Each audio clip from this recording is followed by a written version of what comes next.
Good Tuesday afternoon, everybody. Welcome to the Southside Beat. My name is Chris Halicke. Joining me today will not be Corey Christen. That was grammatically correct. Not. Corey Christen will not be joining me today. He is in Mobile, Alabama at the University of South Alabama covering the Senior Bowl, the Senior Bowl practices. Yeah,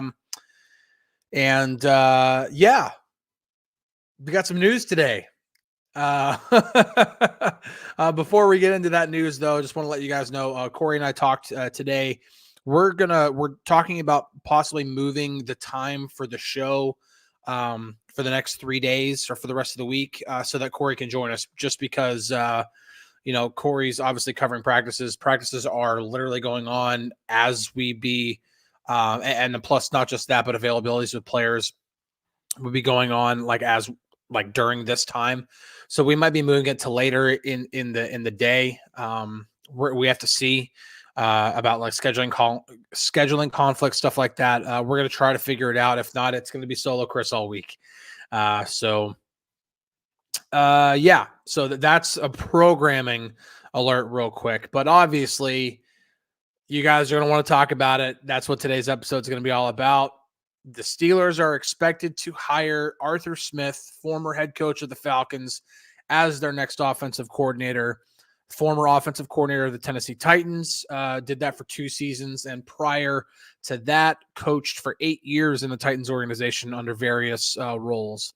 Now, obviously, and this is kind of the vibe that I've been seeing overall, Chaz says today was not a good day. I have been seeing and I have not been on social media that much today because I was literally in the middle of working on my Chalk Talk, which is going to be up late tonight for tomorrow. And I was in the middle of literally writing about the Arthur Smith portion of my Chalk Talk because I was going to do another deep dive into more candidates. Thankfully, I did not get to the other ones yet because that would have been all time wasted. Don't worry, Mike in Texas. I'm going to get to it. I'm not going to get too deep into the weeds on that. I'm saving that for Chalk Talk. Chalk Talk is going to be a complete breakdown of everything on Arthur Smith's offense, the work that he did in Tennessee, some of the things that we saw in Atlanta, pros, cons, how things fit with the Steelers. It's going to be all of that stuff. So believe me, that will be chock full of all kinds of stuff on Arthur Smith. But we definitely are going to begin diving into that here in today's show. But overall, like just a little bit of time that I was on social media, I mean, not just like disappointment. I understand disappointment. You want the Steelers to possibly hire a guy like Clint Kubiak or something like that. Clint Kubiak was my personal favorite of the potential candidates, down the road, once he would have been available. But overall, it's been, dare I say, borderline vitriol over this hire. I even saw some people say that this is like a slight upgrade over Matt Canada, and that is just outrageous. That is, and Spice Creations is right. They were going to complain no matter what. It's probably true. But man, yeah, not a high bar. Chris Cushman brings it up here better than Matt Canada. Not a high bar. But Matt Canada does not deserve to be in the same sentence as Arthur Smith. Let's just get that out of the way now. Okay. This is Ben Goodson does make a good point. Social media is poison. It can be very bad. It can be a cesspool. Yeah, and Spice Creations, follow us say, yeah, it goes to show they don't know what they're talking about. It's true. But for some people, in case there are some people, there's 145 people in here right now. Sticky P says a wet paper bag would be better than Matt Canada.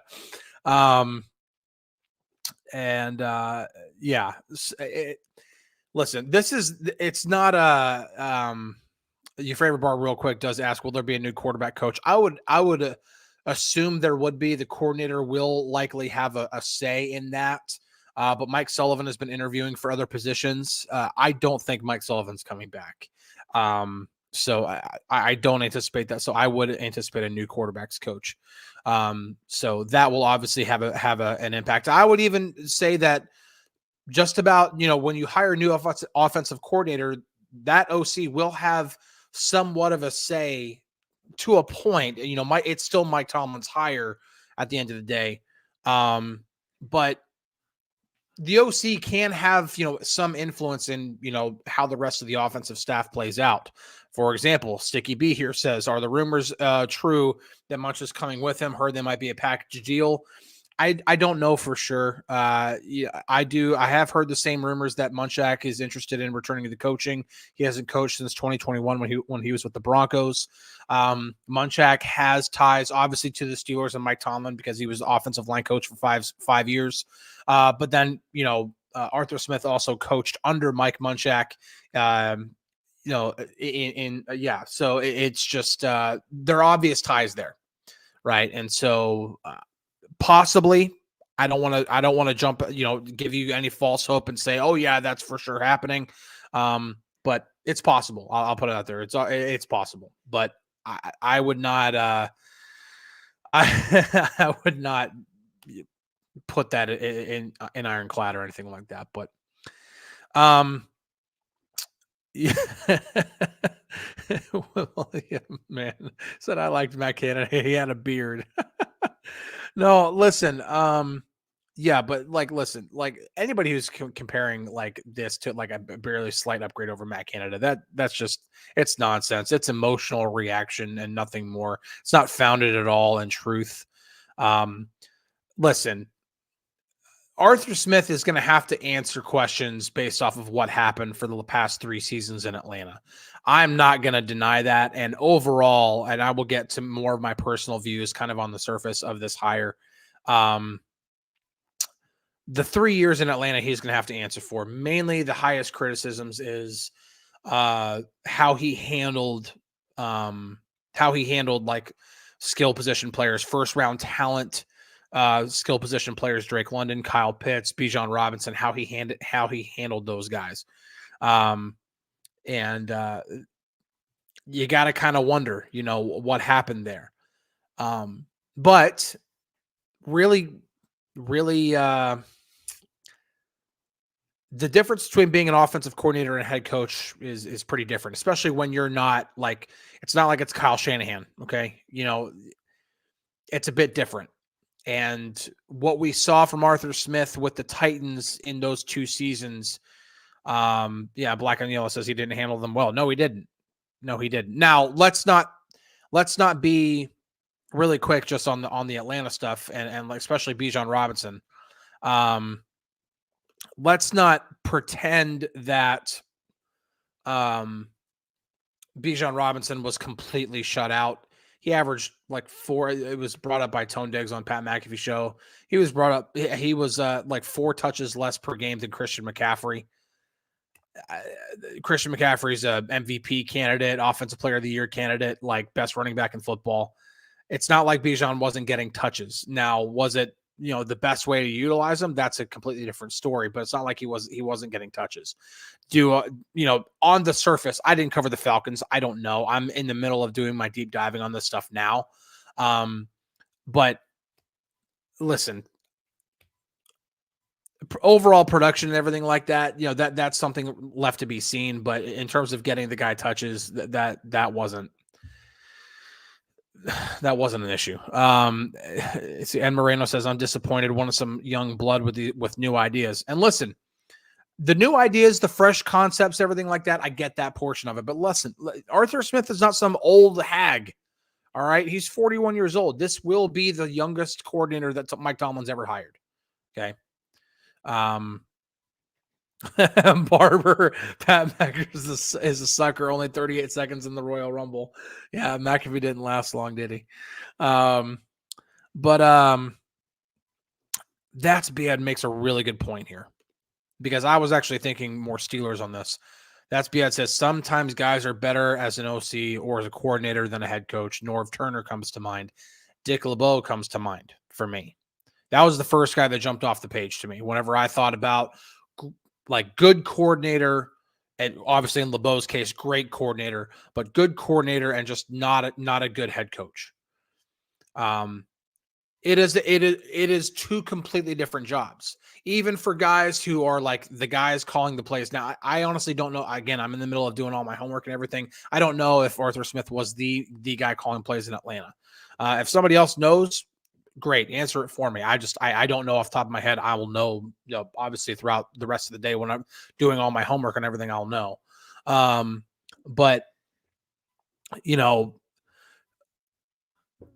it's just, it is a different thing when you're just a coordinator as opposed to when you're a head coach. Your responsibilities all change. You have a whole other side of the ball you do have to think about. No matter whether you like to think about that side of the ball or not, you still have to think about it. You're the head coach. The buck stops with you. You're the guy.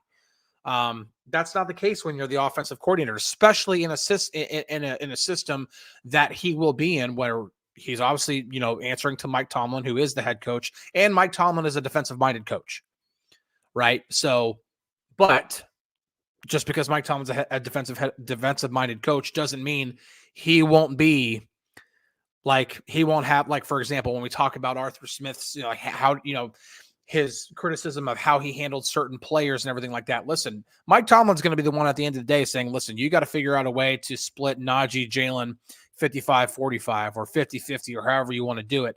Najee and Jalen are going to both play. That's not a question. Then in terms of that, scheme a way to get them both involved. Include both of them in your system and how you do it. Just using that as an example, Arthur Smith doesn't have to worry about the burden of how certain players are handled. That's Mike Tomlin's job as head coach.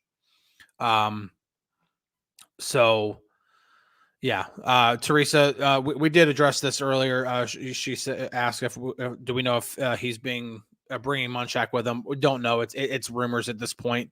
So we really don't know. Richard says Omar needs to tighten up the offensive line, then let Smith cook.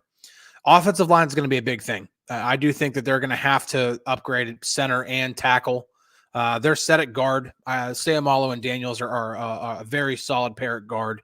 I do think center and tackle have to be addressed, preferably in the draft. But if you can find a good tackle or a good center in free agency at a good price, then do that. But either way, get options for sure. They you get a good solid offensive line. Yes. When we look at now, looking more at what Arthur Smith did as offensive coordinator with the Titans, 10th in scoring in 2019, 4th in scoring in 2020. Those are phenomenal marks. I mean, overall, the whole point of an offense is to score points, and they were top 10 and top 5, in his 2 seasons as offensive coordinator. Does not matter. Oh, they ran the ball this much. They didn't throw it. It doesn't matter. They scored points. Rico comes in with a $10 contribution. Appreciate that. He asks, am I missing something? While the knee-jerk hate, was he OC in Atlanta? Did he have a quarterback? You can have all the talent, but without a quarterback doesn't mean squat. There are different levels to take away from all of that.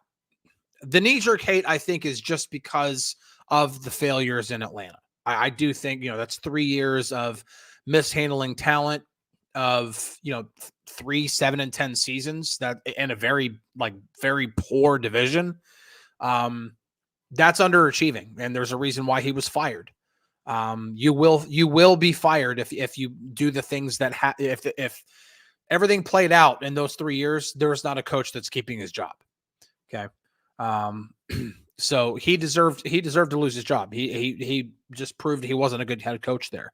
So I think people are automatically going to jump to that and look at, okay, what have you done for me lately? Because 2019 and 2020 was so long ago. And in a certain way, it is, quite a while ago.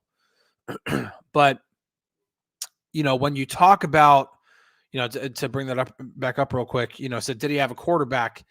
In Atlanta, no.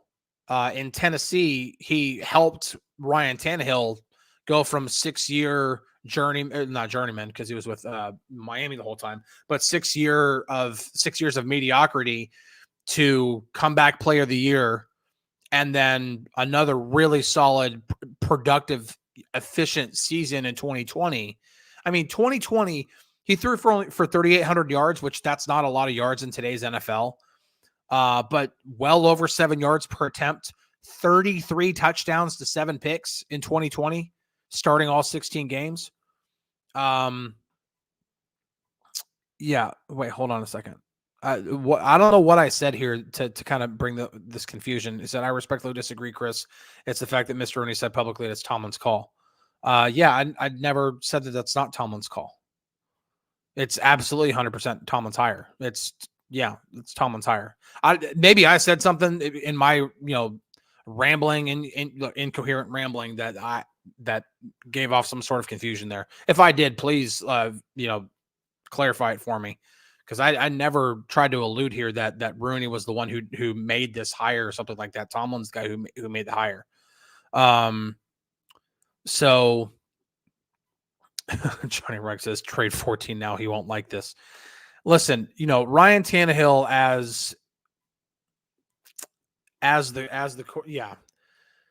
Ryan Tannehill had 2 phenomenal seasons. I mean, really, really, I won't say phenomenal, but really, really good and really efficient seasons. And that's really in that type of offense. That's all you need the quarterback to be. You need competent quarterback play. Competent. You don't need to have a star quarterback. Now, we talked about it yesterday. Today's hire has not changed my mind from, hey, when you look at the 57 Super Bowls that have been played, 41 of the quarterbacks who have won those Super Bowls are either in the Hall of Fame or will be in the Hall of Fame first ballot. Okay. Almost 3/4, almost 75% of the Super Bowls that have been won have had a Hall of Fame quarterback. Today's hire does not change that. There are ways to win without one. It's just the percentages are not in your favor at that point. But when you have this type of offense, and you do have to kind of look at the trends of the league, buying fully into a run heavy offense does not mean that you can't compete. If you actually look at what the league is doing, defenses have gotten faster, and by doing that, they've had to get smaller. And not just smaller in terms of player size, but also personnel size. A lot of defenses run out of the nickel now. Like as a base defense, they just run with 5 defensive backs all the time, or for the majority of the time. And so when that happens, you have an opportunity to run against lighter defenses. And so now you're starting to see teams that run the ball very efficiently and very well continuously be in the hunt every single year. And if there's anything we do know about the Steelers, is that they want to be in the hunt every single year. And this is a way that you can get that. Now, Art Rooney also did say that they have to have better quarterback play. They just have to. And that's where, how does Arthur Smith help foster growth in Kenny Pickett? This is a big year for Kenny. Mike Tomlin was very, very emphatic about that. What happens with Kenny in year 3? Or who else do they bring in to compete with Kenny? Are they still able to re-sign Mason Rudolph? If I would think this, based off of what we saw in the 4 games from Mason Rudolph, if Arthur Smith can help Ryan Tannehill go from 6 years of mediocrity to Pro Bowl caliber quarterback, like legitimate Pro Bowl caliber, not Tyler Huntley Pro Bowl caliber. Shoot, man, like I think that it's something that could end up happening. Again, Monaga Halo Mike says you need an O-line for that. You do. And the Steelers, I think, have 3/5 of a very good offensive line. 3/5 of that line is good to go, in my opinion. Sayamalo and Daniels at guard, and then Broderick Jones on whichever side you want to put him on at tackle. I think, yeah. Listen, this isn't my favorite hire. It's not my favorite. I personally really wanted to to see. I wanted to see. Let me try. One second. I'm reading comments, so my thoughts are all over the place. So I might have to completely reset here. Reading comments here. B. Phil said a while ago, so the fact that he made Ryan Tannehill look good makes me think positive. And that's the thing, is that, again, when you're looking at what Arthur Smith has done as an offensive coordinator, yes, the running game is obviously a big part of it, but his work with Ryan Tannehill is a that can't be completely thrown out here. Just like the 3 years in Atlanta won't be able to be thrown out either. Here we go. Okay, I remember where I'm getting back on track now. So Arthur Smith wasn't my favorite, candidate here. The way I put it, whenever he was first listed as a candidate and like interview for it, I put it in our Steelers feed on DK Pittsburgh Sports.com. Anybody who watches Big Bang Theory, knows that Sheldon character is very much a creature of habit, and has the same thing on for dinner on each night of the week, and so on and so forth. And he comes up with this new idea to eat his Thursday night dinner on Wednesday or something along those lines. And somebody tells him, way to think outside, but pressed right up against the box. And that's kind of the way that I felt about this. You're thinking outside the box with this hire, but not kind of barely outside of it. You're not looking for, a young up and coming guy with new, fresh ideas. You're looking for a guy who's on the younger side. He's 41, on the younger side, and has experience, but does come with some baggage.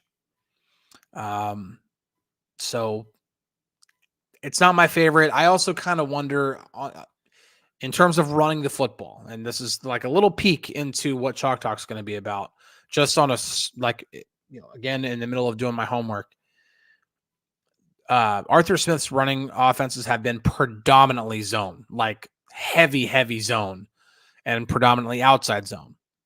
Now that kind of plays right in line with what the Steelers were doing before under Matt Canada, predominantly outside zone team. Najee Harris has been running in that system for, obviously 3 years now. Jaylen Warren has played in it long enough to know how to run outside zone.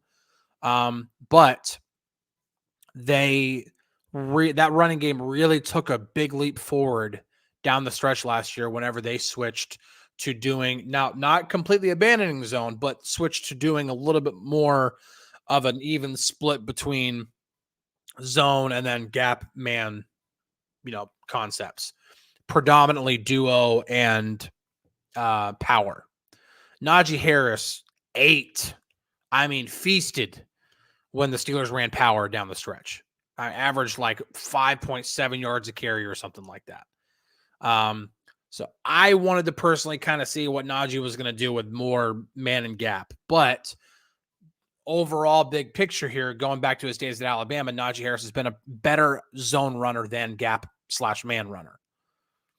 So maybe under Arthur Smith's system, who, he obviously had Derrick Henry, big back from Alabama, Najee Harris, big back from Alabama. Not saying that Najee Harris is about to become Derrick Henry or anything like that, but just saying, man, like it's not a bad hire. Like I do not think, I think anybody who says this is a bad hire really just kind of needs to look at the overall body of work here. Are there questions? Are there concerns? Absolutely there are. There is baggage. 3 years of dare I say malfeasance in Atlanta has to be answered for. It has to be. Damon Brown says, when you say duo and power, most of the haters have no clue what you're talking about. I know that. Duo, just really quick for anybody who doesn't know, in case you hear that and you don't know, duo is creating double teams at the line of scrimmage immediately, and then one guy breaks off of those double teams and hits guys on the second level. So it's ways to create double teams immediately, and then the running back, then it usually goes to the tight end side. The running back will then choose based off of what the linebacker does, what the off-ball linebacker does. If he goes outside, the running back goes inside. The linebacker cuts in, stays inside, then he goes to the outside. It's all about reading the linebacker. It actually flows very well with zone, because zone is also about reading which primary attack point to hit. What is the defense selling out for? Do I hit the cutback lane? Do I hit the primary point of attack? Do I cut completely against the defense if they completely oversell to the play side? It all changes. It just, yeah. Yeah. Mike in Texas says, that's where I am with this hire, Chris. Not hating it, but not celebrating it either. Yeah, it's just it's a lot closer. When some people say that Jack. Okay, so Jack. Fair question here. Whenever I say this, he says, "What malfeasance? The fact that fantasy football dorks didn't like the way he used Bijan Robinson. You can't be serious." When I say malfeasance, and I even said, like, dare I say, I say that more in like the reason why he got fired. He got fired for a reason. The team overall failed under Arthur Smith. It just did. 3 straight years of 7-10 in a bad division. You can't do that. I mean, the NFC South compared to the AFC North is like night and day. And you finish 7-10 both seasons, or all 3 seasons. Like that is that can't be ignored. So I would say like that malfeasance, but that is a strong word for it. But I honestly don't think that you base this hire off of even mostly what he did in Atlanta. You hire it mostly off of what he did in Tennessee, because that's when he was an offensive coordinator. That is what made him a head coaching candidate in just 2 seasons. He fostered and ran a top 10 and then top 5 scoring offense with one of the best rushing offenses in the league. Got to the AFC Championship in 2019 and was 14 points up on Kansas City before Patrick Mahomes became Patrick Mahomes. It is what it is, man. Like, at this point, with where the Steelers are, if they made it to the AFC Championship in 2024, nobody's complaining. Nobody. Nobody's complaining. Doesn't matter how you get there. You get to the AFC Championship game, you got 1 game away from the Super Bowl. If Arthur Smith can help you do that, why not? And then you trust the Steelers' ability to hopefully stay healthy on the defensive side of the ball. And that's where you kind of hope, you have the Mike Tomlin effect, gets more out of his players than most people. And that's not even debatable with Tomlin. So, overall, like I said, I have questions about how his system might match with what the Steelers have based off of what they were doing well down the stretch. I do think about that. I do think that you have to judge this hire more off of what he did as an offensive coordinator in Tennessee more than what he did as a head coach in Atlanta. It's apples and oranges, and like somebody pointed out earlier, you've got plenty of examples. Norv Turner being one, Dick LeBeau being another, of coaches who were good coordinators and not good head coaches. And Todd Haley kind of goes along with that too. Good coordinator, didn't do well as a head coach. Steelers hired him as offensive coordinator. Now, granted, Todd Haley had a lot of riches to work with on offense. It's not every day that you have a future Hall of Famer at quarterback, the best receiver in the league, a top 3 running back, a really good offensive line, and a very good tight end. That's not every day that you have that. So Todd Haley had a lot of riches, but still Todd Haley deserves credit for what that offense did during that time.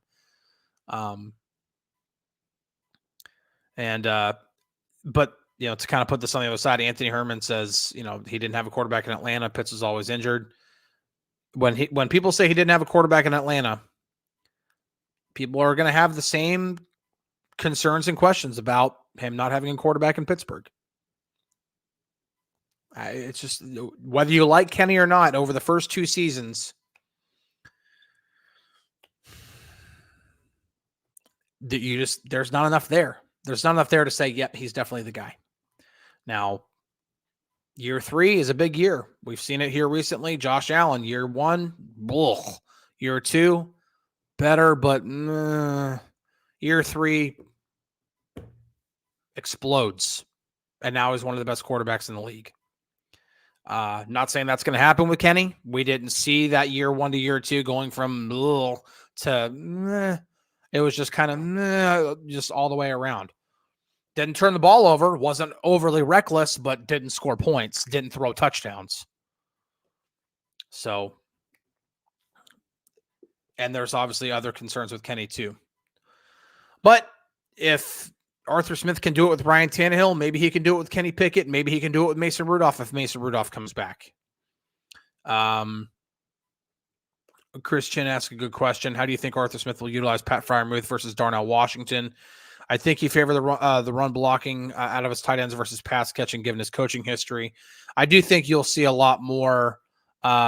You'll continue to see the heavier personnel. You'll see the 12 personnel. You'll see the 13 personnel based off of Arthur Smith's history. I'm going to get a little bit more into tight ends on my Chalk Talk, so be on the lookout for that tomorrow morning when you wake up. It will be on the website. Rico with one more contribution, and then I gotta take off and get out of here. Rico with another $10 contribution. Appreciate that. He says, I just don't get why Atlanta should be a big factor in judging him. Like you said, he was a head coach, not an OC. Bad head coach, which he wasn't, doesn't mean he suddenly became a bad OC. Let's calm down and give him a chance. Yeah, I mean, I agree with that. And listen, I'm just saying that when you take in, just as I was saying with Thomas Brown, like the one bad year with the Panthers, because the Panthers are the worst run organization in football, you don't just look at that 1 year as his only body of work. You have to look at what he did with the Rams prior. And it's the same thing with Arthur Smith. Look at the good years that he was an offensive coordinator in Tennessee. Absolutely great. The 3 years in Atlanta can't be completely thrown out just because he was head coach. He obviously had a major say in what happened on offense. He's the head coach. He can have it, and he's an offensive-minded guy. He absolutely can have a say in what happens on offense. So there will be his 3 years in Atlanta should be taken into consideration over his overall body of work. But yes, I do agree that when you're judging this hire, you do have to look more at what he did as an offensive coordinator than what he did as a head coach. So Anderson Moore. Quote, we want somebody who worked with guys like McVay, Shanahan, and LaFleur. Yeah. That's on it for all the people who are very upset about this hire. That's pretty much it right there. That kind of sums it up. That pretty much sums it up. He's not coming from the McVay and Shanahan tree, so he's not a guy that they want.